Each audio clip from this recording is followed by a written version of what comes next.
Hello, ഇന്ന് കൂർക്ക ഒന്ന് പൊടിക്കറി എങ്ങനെ ഉണ്ടാക്കുന്നതെന്ന് ഞാൻ കാണിച്ചു തരാം. അപ്പോൾ അതിന് കൂർക്ക, മഞ്ഞൾപ്പൊടി, ഉപ്പും കുറച്ച് വെള്ളം ഇട്ട് വറ്റിക്കുക. പിന്നെ വേറൊരു പാനിൽ കടലപ്പരിപ്പും മല്ലിയും മുളകും കുരുമുളകും കൂടെ നന്നായിട്ട് റോസ്റ്റ് ചെയ്തൊന്ന് പൊടിച്ചെടുക്കണം.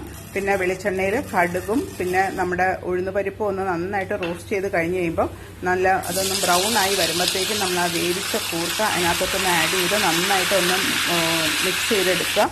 മിക്സ് ചെയ്ത് എടുത്ത് കഴിഞ്ഞിട്ട് നമ്മൾ നേരത്തെ പൊടിച്ച് വെച്ച ആ പൊടി അതിൻ്റെ മുകളിൽ ഇട്ട് കൊടുക്കുക. ഈ പൊടിയാണ് ഇതിൻ്റെ ടേസ്റ്റ് തരുന്നത്.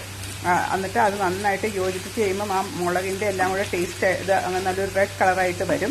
അത് കഴിഞ്ഞിട്ട് കുറച്ച് നാളികേരവും കറിവേപ്പിലയും വറ്റൽമുളകും കൂടെ അതിൻ്റെ മുകളിലിട്ടിട്ട് പച്ചയായിട്ട് തന്നെ എന്നിട്ട് അടുപ്പങ്ങ് ഓഫ് ചെയ്യുക. ഓഫ് ചെയ്തിട്ട് ഇതിനെ എല്ലാം കൂടെ മിക്സ് ചെയ്ത് കഴിക്കുമ്പം ആ കടലപ്പരിപ്പും ഉഴുന്നുപരിപ്പും കൂർക്കയും എല്ലാം കൂടെ ഓരോ ബൈറ്റിലും കിട്ടും. നല്ലൊരു ടേസ്റ്റ് ആയിരിക്കും.